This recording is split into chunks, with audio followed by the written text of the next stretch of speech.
Alicia Reece, Hamilton County Commissioner, on the show on 700 WLW. Welcome back. How you been? Hey, great. How are you, Sloan? I'm doing well. Back. Oh, it's good to be back. It's good to be here limping along.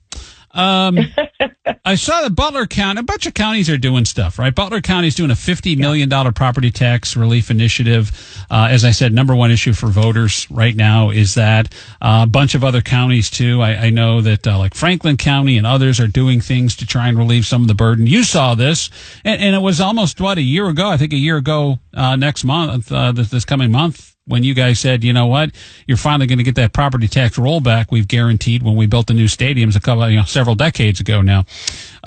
So the end result is you look at Butler County and say, well, why aren't we doing that? Well, absolutely. So, I've been on this issue. You've been on this issue. I've been on the show. We've been dealing with this when I first got elected almost 5 years ago. And we kept saying property taxes is the number one issue. That's what we said. And so one of the things that we tried to do, of course, short-term things, one was I said, hey, we're talking about affordable housing. That's great. But we've got to also make sure that the people can afford to keep the house they already have. And so I said, we got to take some of this money to help stopgap that, because we've got these new appraisals coming through. So we put $6 million to try to help people get through, and hoping that the state legislature would get this solved. Then the next thing I did, I said, well, wait a minute. I gave my state of the county, and I said, hey, Governor, let's freeze the taxes on senior citizens, particularly until the legislature gets this done. It's good to put a committee together, but I've been at the State House, and I know what happens with those committees. They go back and forth, back and forth. In the meantime, your property tax is going up, and you're trying to hang on to your house. And we had almost 100 homeowners come down to the county, one of the county meetings, regarding this issue. I said, they need help right now. Yeah. So I asked them to freeze the property taxes on that. The other thing that we did was, the 30% that was promised to voters so many years ago with the stadium deals that was never kept. And in the 4 years I had been there, I was able to get it passed. 2 of those years, and I've been on your show, and certainly some your listeners helped us to achieve that as well. But in the new bingo deal lease, which is what I had the big problem with, we got rid of the 30%. You can't do 30%. I even asked the administrator, and he said, no, there'll be no money in here for the taxpayers to get a 30% break, even though that's what was promised. And that's why I didn't go with the deal. I said, the taxpayers are written out of the deal. I can't go with it. But now we're seeing a law was passed where it allows us at the local level to double the homestead. Now, we would have to pay for it. Every county would have to pay for it. So Butler County stepped up, and I talked to one of the commissioners there because I had some interest in it. They stepped up and said, hey, we're going to do $50 million. We're going to double this homestead, and we're going to do it with our own money until the state gets it together. I then introduced a motion just last week when I saw that, and I said, Mr. Administrator Jeff Aludo, who we're putting our budget together we do 1 year budget. So we're putting the budget together now. He had never mentioned it at first. And so I introduced a motion in the meeting saying I want this looked into immediately. And I can't even, because each of us turn in our budgets, I can't turn in a budget if I didn't know that we could do this, because I now want to look at this, right? So we would have turned in our budgets and had no idea we could do this. I said, hold on, I need to know about this. And then I asked him, I said, well, why did Butler County move so quick? And he said, oh, yeah, by the way, you have in October, we have a deadline this month to make a decision. And so, again, when we look at the budgets, we always find money for, the big projects, whether it's a bingo lease or a big project. But when it comes to the people, they say, oh, we're broke. We're not able to help the homeowner. And I told him, I said, my number one thing, we can't price the people out of Hamilton County where they can't afford to live here and can't afford to hold on to their home. I had gotten a letter one time from a senior citizen. You could tell she could barely write, and she hands was shaking based on the letter. And she said she had never in her life missed her property tax. She always pays her taxes, but she just can't do it. And she deserves to hold on to her home. And that really touched me. And after that, I just have been relentless on trying to get this done. Now, they've issued a report from the state. Some of this stuff got to go to the legislature. They got to take it to the House, and they got to take it to the Senate. Right. Then they got to go back and forth. But people need help immediately. And so I have put a motion forward to see if we can at least start with this budget, doubling the homestead to help our seniors. Again, I would encourage the governor to freeze these property taxes until they can get it done, so that can put some sense of urgency on it. But if Butler County's doing it, Warren County's looking into it. Yep. I think we've got to look into it. Well, and people go, it's just, the rich suburban communities like Butler and Warren County. Greene County's doing something. They said that they're going to attempt to roll back a $500,000 of the inside millage. Montgomery County, which is Dayton, of course, said they're working on promoting property tax relief and expanding homestead, which you did here in Hamilton County, owner occupancy credit, stuff like that as well. And so it's not just the quote unquote wealthier suburbs that are doing this. It's happening all over the state simply because it is so broken. Yesterday on the show, I had the co-chair and former Ohio House Minority Speaker from Greene Township, Bill Seitz, on the show. He was the co-chair of the working group the governor put together to try and come up with a plan. They issued a 20-point plan to try and fix the property tax issue. One of the things came up, and see if you agree with this or not, and that is the control through the County Budget Commission, which would be the Hamilton County Budget Commission where you're concerned, would be the reduction of unnecessary excessive levies, basically meaning it's saying that, you can't keep, if a levy fails, you can't come back right away, put the levy back on the ballot. From someone who is very pro-local control, county control, how does that sit with you? Well, the state always, what I call it trickle-down taxation.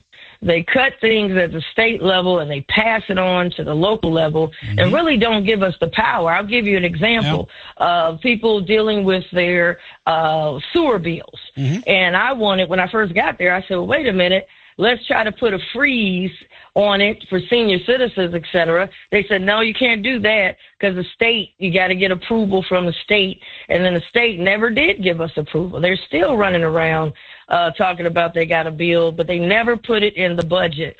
Some of this control they're talking about, it was never put in the state budget. And being at the state, if it is not at the state budget, it doesn't have a deadline. And if it doesn't have a deadline at the state, you know how they do. Yeah, they study. Yeah. And what they do is say, go back home. And then when you go home, they cut the local government fund. We don't have money to do anything. I was up at the state. I remember they kept saying, well, raise the taxes at the local level and we're going to cut it up at this level. And I jumped up and said, this is trickle down taxation. So again, it's almost a passing of the buck. Right. Because what I've seen is that the state could fix this problem immediately. And what we have right now is we have property taxes due.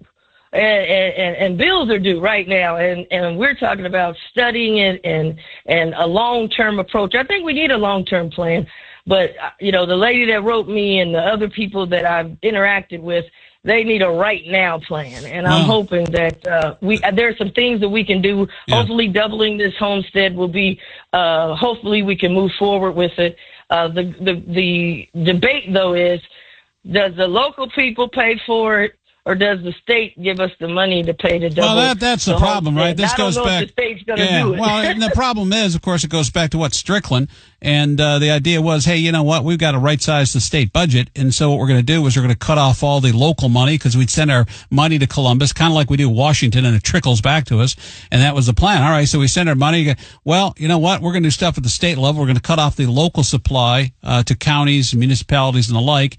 And that, of course, over the years has put a lot of areas in a crunch. The property tax has a hand in that to some degree, but the thing is, okay, well, the state is flush with cash. Look at our well-balanced budget. We've got a surplus at the state. The problem is that the money's not flowing back to the local communities and hasn't for some time. So in order to raise capital, you guys have to, we got to raise taxes. We've got to put levies out there, and now we're going to put a cap on the levies. I'm not saying it's right or wrong, but it's the state of politics because the entities at the time that put it together were trying to run for higher office, and it makes you look good when you're flush with cash at the state level, doesn't it?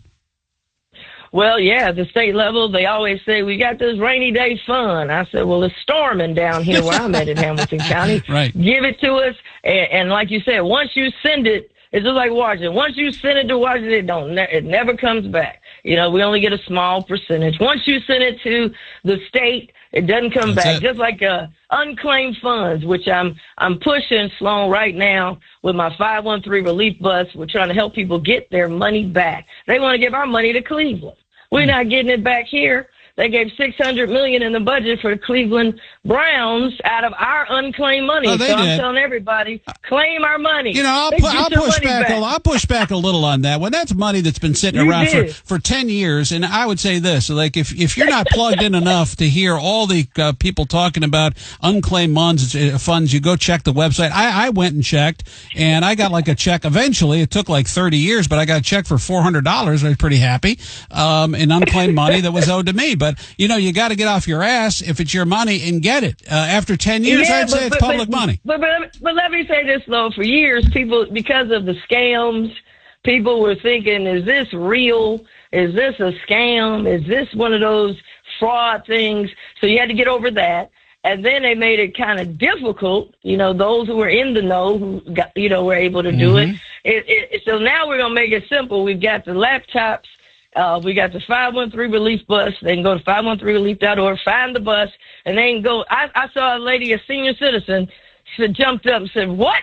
They had 200 of my money?" Where the hell have you been? So, she thought it was a fraud. A lot of people, because all these things. Then that's that on you. You got to do a lot. You got good people like you are out there doing the business, representing people, and you're telling them it's like, go look. Well, I didn't believe it till Alicia. That's a good thing. We had enough people like you are talking about getting your money back, and if you don't want it to go to Cleveland, then I didn't want my $400 going to Cleveland.